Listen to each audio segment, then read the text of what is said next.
everyone, and welcome to Importer Insight, the podcast that takes you behind the scenes of the global import community. Today, I have with me someone very special and close and dear to my heart, my little sister, Olivia Avellaneda of Go Produce. Hi, Olivia. Hi, thank you for having me. Very excited. Yeah, yeah, it's my pleasure. It's my pleasure. So, you have been an importer for about 5 years now, right? And can you tell us how you got started in the business and where you are today?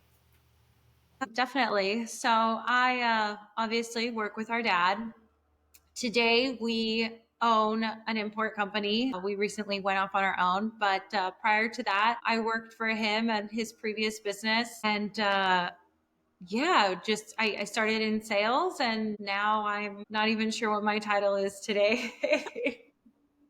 I don't think I don't titles have matter. one. Yeah. Yeah, So so I you got started through my dad, essentially, or our dad. I think yes. this is a very family oriented business, and I got sucked into it just the same way a lot of us did. Yeah. I remember having the conversation with you when you were gonna join us, 5 years ago.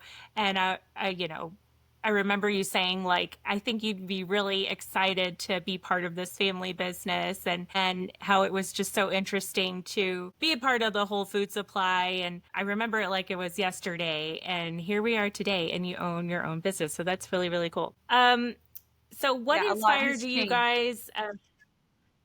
A lot has changed in the last 5 years, that's for sure. I think all for the better, definitely, most definitely. So let's see. You guys, a lot of people nowadays we see a lot more companies starting to partner with growers out of Mexico or whatever country of origin they're dealing with. How has that been for you? And starting from day one with a grower partner, what's made it different from what you were doing before just working for an importer? I think it's very interesting having done this business venture. It's like a joint venture with a grower, and we're taking steps to vertically integrate them into the US. Well, first off, for me, it's a new experience. So it's just a new perspective entirely versus having just been in a sales role or in sales and marketing and just seeing what my role did versus all the entire back end that I now get to see and have better insight to. So I guess to answer your question, I'd say it's like just a direct line of communication, having better access to information, it feels, and essentially just hearing it from the horse's mouth. So I think it gives me a lot more confidence when I turn around and speak to a customer. It gives me more confidence in what we're delivering, timelines, expectations. So I think it's helpful in that regard. And then, I still think there's still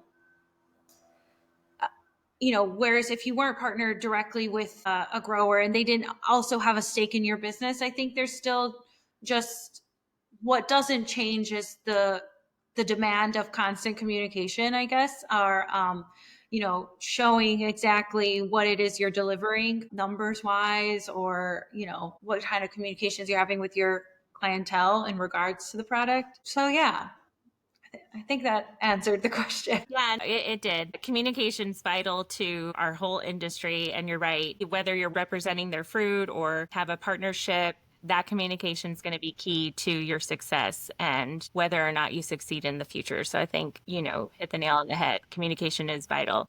Can you describe, you guys are what, 5 months in? 6 months in? 6 months, Hi. about half Yeah, a I guess. year. So Yeah. what has been your biggest Wow. When you put it that way, half a year, holy cow. Yeah, no, time flies when you're having fun. Anyhow, but what has been your biggest challenge to date as far as starting from scratch? Starting from scratch. um, I guess uh it's all been challenging, and every day there presents a new challenge. It's been a learning experience. It's been really fun, I'll say, which is great. I don't know that we would have lasted if we weren't having fun along the way, or fortunately we are able to have fun along the way. Right.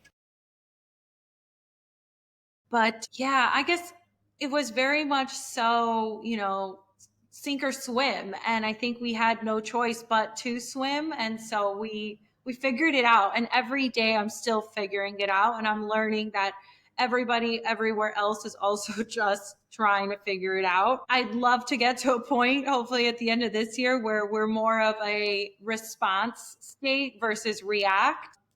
If and when we'll ever get there, I'm not sure. But every day presents a challenge.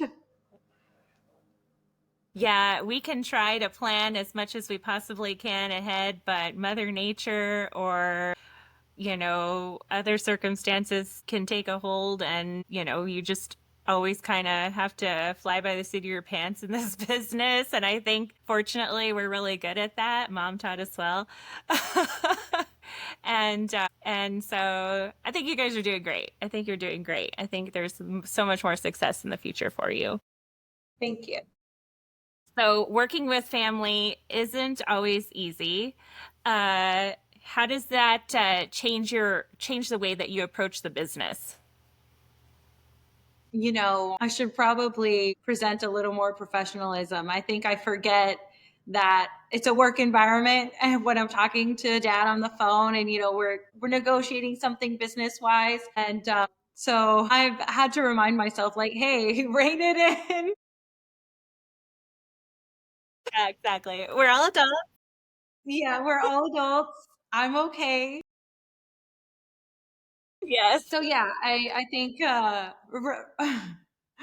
just remembering, like, hey, this is work and putting on a work cap and okay, we're working right now, and then knowing to take it off and hey, on the weekend, like it's a back to dad or daughter. It's Yeah. hard.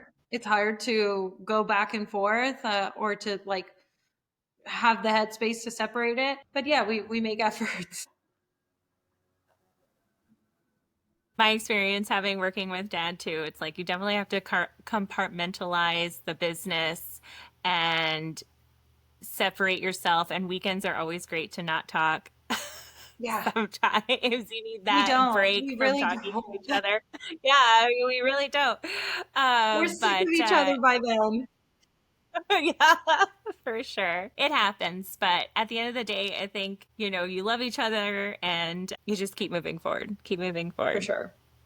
For sure. Uh, so you started in this business about 5 years ago. What have you seen any shifts in the business in the import side since you started, and what are they? On the import side, I do feel like the industry is shifting. Exactly in which direction or how, I'm not like 100%. I feel like this industry needs some bit of modernization. Um, and how exactly to integrate that. I know many companies have tried, whether it's like consolidating to have a marketplace or things like that, just ease of ordering. I don't know if they'll necessarily stick, but I do think there is a strong need for some sort of modernization, and how or what that looks like. I don't know. I'm here for the ride to see what it develops into. For sure. But just like with technology now, I think it's a lot more, information is a lot more accessible versus back in the 90s 2000s. I mean, even present day, I'm sure there's still companies that Yes. faxing price sheets, delivering the message via fax is crazy. So yeah, I think the industry needs some modernization. How, I don't know, and I'd like to see what develops. And I'm here to see what changes. And I'm open to the solution that's going to work. I don't think we've seen it yet, or maybe it's being developed and tweaked. And I'm ready and I'm waiting for it. Yeah, I do think AI is really going to make a huge difference in our business.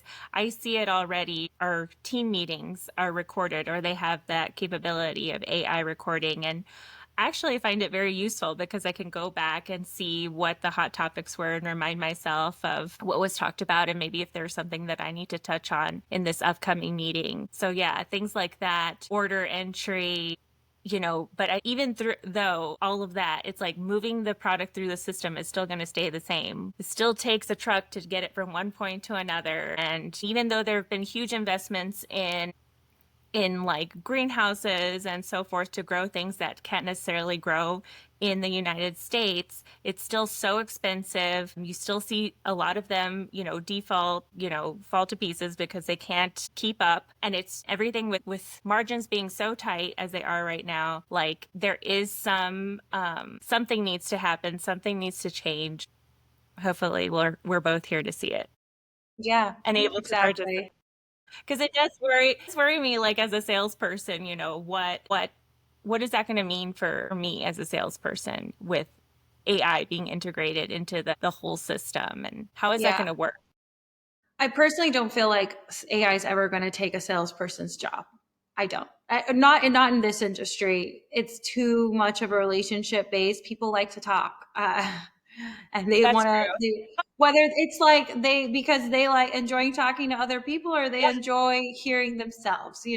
This industry is a information industry, and information is king. And if you have information and you can relay that information, people want to talk to you. People want to hear from you.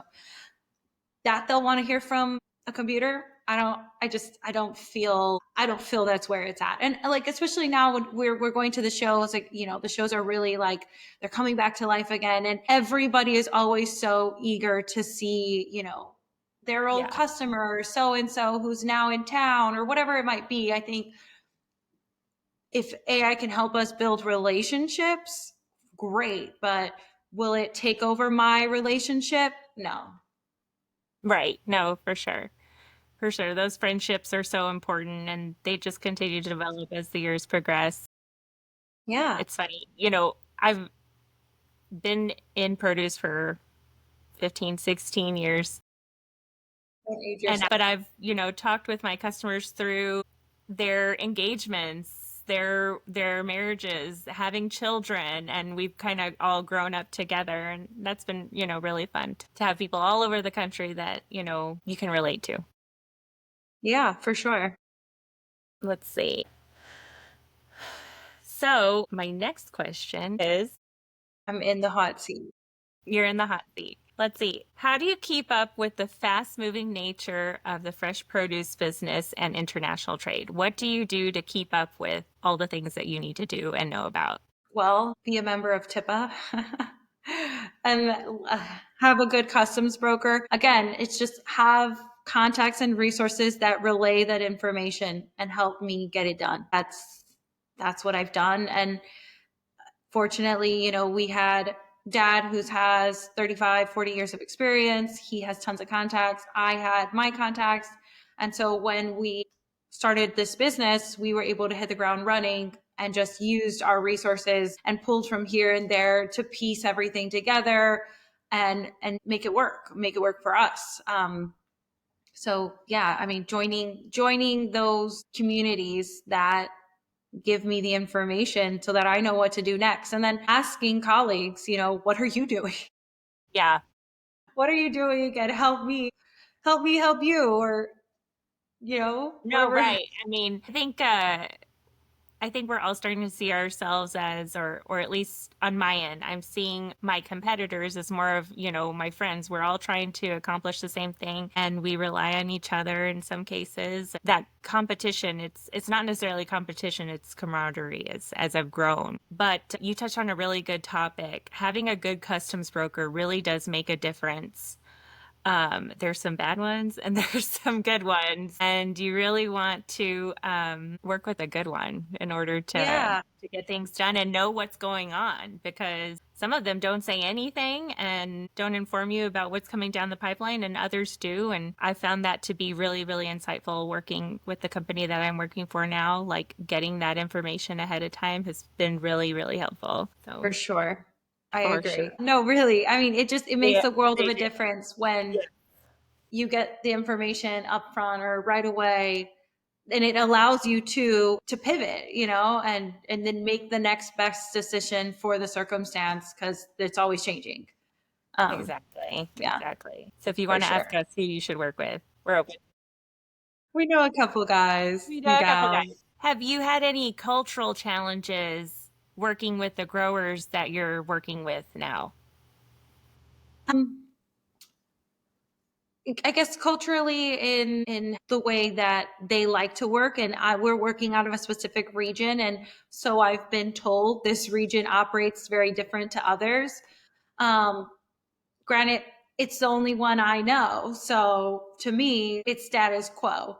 Um, I'd love to work with more people in other areas and get a bit of better insight. I do think it'll change based on the individual, based on their experiences, based on their agreements.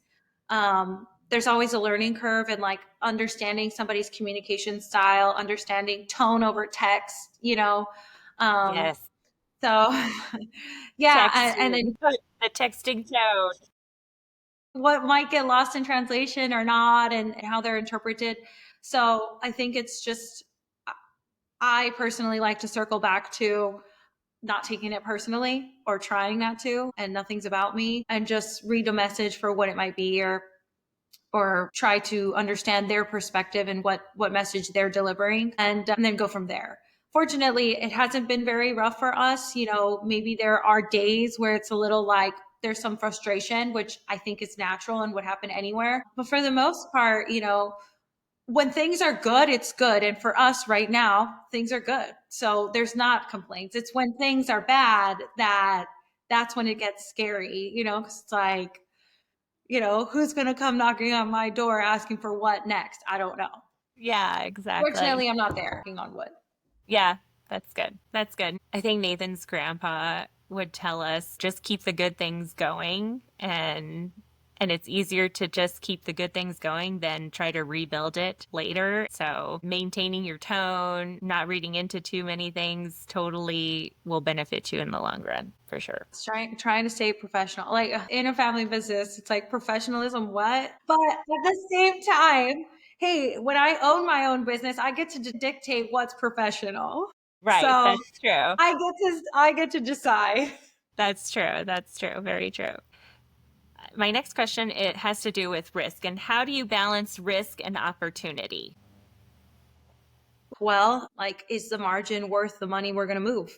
Hmm. Simply put, like, I think that for us being a bootstrapped operation, just starting, does it make sense? And do we have the capital available and is the liquidity there to make it happen? And does the return on investment work? Does it, because yeah, sure, I can do something for little to nothing, but is that worth my time? And so I guess it's also just, is the risk worth the time and effort it's going to take from us? Um, Hmm. and then, and then does the margin meet what we need it to meet? That's it. That's all she wrote. Yeah. It's Is like it at the end of the strategic? day, it comes down to the dollar. Sorry. That's true. I And think, some people hate that. Some people hate that it's like, oh, it's all, and it's like, well, I'm running a business. Like, and that is a business, right? Like, you run a business to be profitable. And so if it's not that, then yeah, I think a lot of questions arise when, there's those customers that they move a lot of volume, but they don't necessarily make you the margin, or there's no margin. And it's kind of like, where do you go? What do you do from there? yeah, Is that's it a tough about, one. yeah, it's like, it's about making money at the end of the day. Yeah. And I mean, we all got to eat, right? And I do think there is room enough for everybody to take their piece of the pie. And yeah, sometimes it doesn't happen because of circumstance or quality or whatever it might be. exactly. But yeah, I do think there's room for everybody in it. And yeah, that's a tough question. We fortunately haven't had that. And, Yeah. if we did, my response would probably be bye. Bye. Bye. And we'll come back, like, but on a good terms, like, hey, this isn't working for me. These Because aren't working. because Yeah. truthfully, the relationships in business need to be symbiotic, right? Like, we both Right. need to be benefiting. And if only one side is benefiting, then that's not a healthy business relationship. I like to think that we're all trying to do some good here. And it does happen. I think that's one thing about this industry. You feel like you're getting screwed over often. Like it happens. Yes. And then, yeah, like are your partners and your relationships ones that are people that are trying to do good, just like you? Yeah, for sure. Because I think those people that are recognize that, and they recognize that like you got to give a little to get a little. For sure. Yeah, no, you For definitely have to sure. give, you definitely have to give a little to get a little. And then it's just, making sure, like you said, it's a symbiotic relationship that everybody, both sides can benefit, not just one person and not all the time, it's a Yeah. give and take. Yeah. And I mean, I know you do. We tend to take care of those people that take care of us Oh, for sure. You because we offer know it's a protection or long whatever it partnership. might be. Yeah. And it's like, okay, you helped me on this one. I'm going to help you on the next. And I think that's the other thing. You just like, you got to keep going. Keep going. Yeah, for sure. So where do you guys see yourselves in the next 5 years? Keeping on, God willing. Um, yeah, that's a really good question. And something I've been thinking about, honestly, because, you know, we jumped right in. We jumped right in and it was just hit the ground running. There was no time to think or plan. And now that, we're in our season, but we're settled in. Um, and I've had these thoughts. Okay, well, like, what is our plan? What is our vision for the next 5 years, the next 10 years, right? Well, with Colibri Fruit, we have two businesses, and Colibri is where we're directly partnered with these growers, and it's a father-son duo. It's me and dad, and so there's going to be a change of the guard, right? Our dads are getting to that age of retirement, or they're getting older, and we're the next gen, and so we have to have this conversation of, okay, well, what do we see for ourselves? My business partner and I that are the two young children that are going to lead the charge. And what do we see for ourselves? And how how is it going to work? And I think that's really important. I think knowing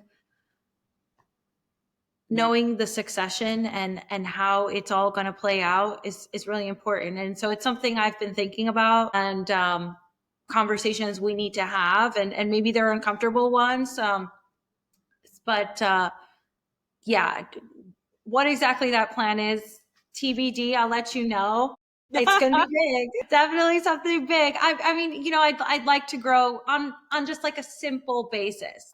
I'd like to grow our imports. I'd like to grow our sales. I'd like to get more really good vendor numbers at the retail level, or, just like all those things hmm that, like, of course, I'd like. And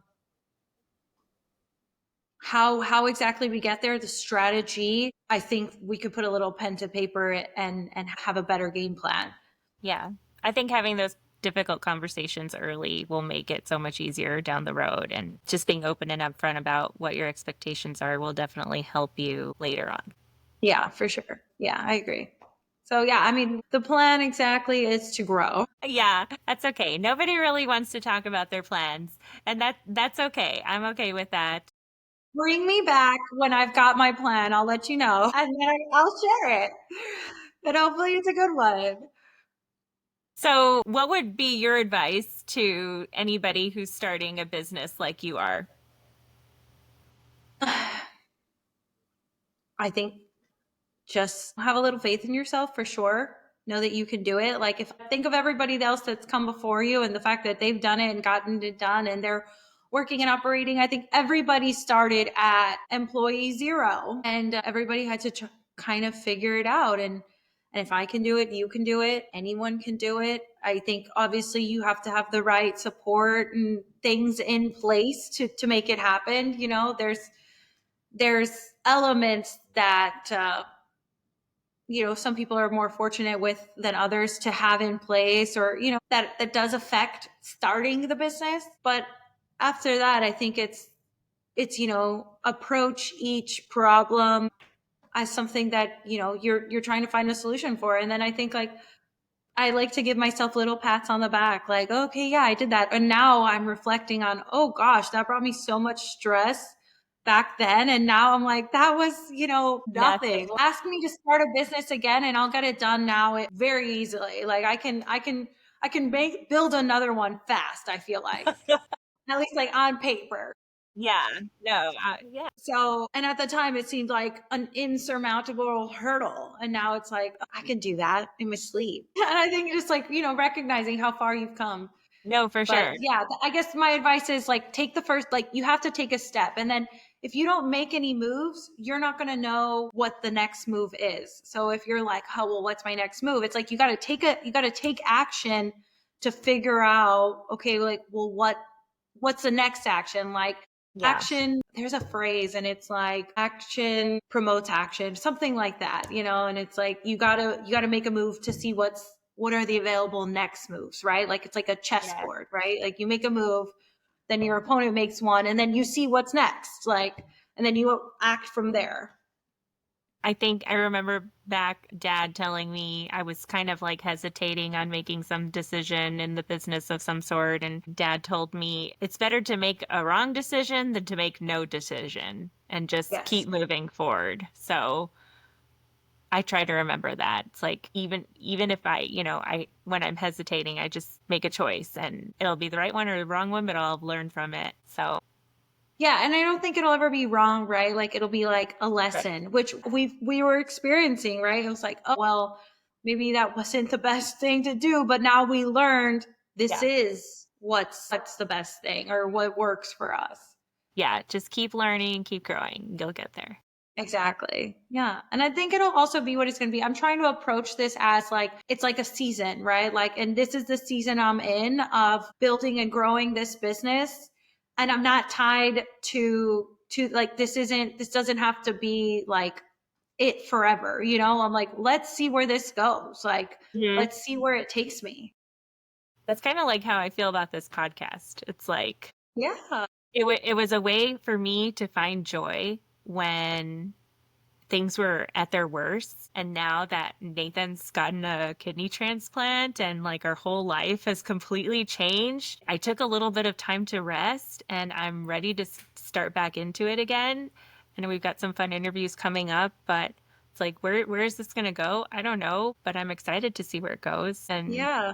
how it helps people or affects people. One of my customers said that it was really important that I keep doing it. And because importers have a really important story. And I always found it odd that like when we fill out applications for, when you're trying to determine what it says like grower, packer, shipper, all those different options, importer's never an option. And I never understood why. But anyway, here we are. Yeah, Because we I are a don't really know. important piece of the puzzle. And For sure. anyhow, here we are, and we'll see where it goes. Um, lastly, Good place to be. It's like a privilege too to be here. it is. It really, really is. We're so blessed. God has really, really blessed us. It really is true. I wanted to ask you one last thing about your season. So where you are in your mango season, and what are you expecting for the rest of the season? So, I mean, we're in it. We're in it deep right now. Oh yeah, I think we'll see, I'm hoping we're going to see a lot of good, clean, green fruit. That's what I want to see. Kents, right? Yeah, we've got some Kents going. And then, we're doing Tommy's pretty strong too. The Altufos are wrapping up. We still got a long way to go before we round out. Um, so it's good. It seems like it's going well, not only for us but for other people too. From what I see, I mean, the volumes are there. That's good. Yeah, mangoes keep getting more and more popular, and I think the reduced hours that we now have this season, like there's no Sunday. If it doesn't get out, if it doesn't get out on time Saturday, then it's not moving until Monday. So I think the reduced hours has really affected people. Like this has been the adjustment season to figure out, okay, you got to get all the documents in and turned in by this time or everything's got to be packed up because you got to leave time for them to do documents at the end of the day within the hours. Otherwise, it gets pushed to the next day, and then that could lead to the next week. So so I that's think really maybe affected that, you. The That that's really affected you. It seems like the USDA changing, cutting back on how many Hours. hours they have an inspector available to the packing sheds. It's been an adjustment for sure. I think now there's an understanding of, okay, this is what it is. But I do think there was an adjustment, and not, I don't know if that directly affected El Tufos. It affected it all, but I think that there was that, that element. And yeah, we're Yeah, at the that was mercy of the trees. We're at the mercy of the weather. It is what it is, and the season will be what it's going to be. very true. Yes, every season is different, and it seemed like this one was a little slower to start than I anticipated. I expected it to ramp up a little earlier, and it didn't. And there's a lot of fruit. I feel like there's going to be a lot more fruit coming, though, than there should be a lot of fruit on the trees, supposedly. Everybody's anticipating the market to drop or that it was going to drop after Cinco de Easter. Mayo, maybe Mother's Day. Yeah, I think Easter. that's happening already. I'm seeing it, at least, prices from out of Mexico, even at the border, they're shifting for sure. Um, and then shifting on those sizes that definitely shifting on the sizes that we're seeing a little more availability. It seems like there's more small fruit, and so those are those are the ones taking the hit right now. Um, Right, so yeah, correct. Yeah.